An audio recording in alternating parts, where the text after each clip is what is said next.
So what I have sauteing here is shredded carrots, mushrooms, onion, parsley, and some garlic, and some olive oil and butter. This is going to be a filling for a German dumpling called Maultaschen. Now, I've never made these before. This is really an experiment. I'm doing a vegetable filling. It can be meat and vegetables, meat, cheese, potato. My vegetable mixture cooled down, and I need to puree this and make it into a paste. So into my little mini food processor it goes. I need to puree this and make it into here's my filling. You could actually see the little vegetable chunks and morsels. Okay, to this I am going to add an egg. I'm also going to add a little bit of plain breadcrumbs to give it a little more body and to bind things together. So between the egg and the breadcrumbs, it will have a little more substance. So I'm also adding some cottage cheese. And what I did was I rinsed it in a strainer, I let it drain, and then I'm going to puree it so it's more like a ricotta cheese. Now to my mixture, I'm going to add some dried dill.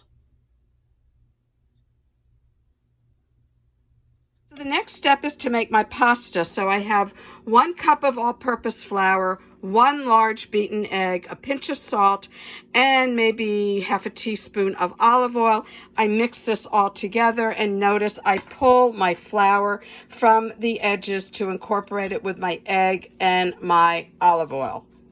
And here I have put a spoonful of my mixture in the center of my cut out dumpling. I'm taking a tiny bit of water on my finger, and I am very carefully going around the edge of my dumpling.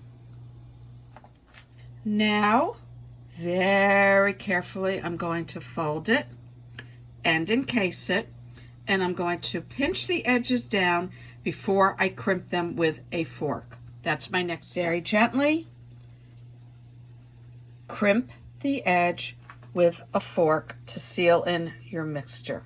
My water's come to a rolling boil. I'm going to gently put my dumplings into the boiling water that has been salted, and I'm going to cook them for about 5 minutes. When dumplings are done, they usually rise to the top. As your dumplings are cooking, you might want to just nudge them gently so they don't stick to the bottom of your pot. You want to keep them moving.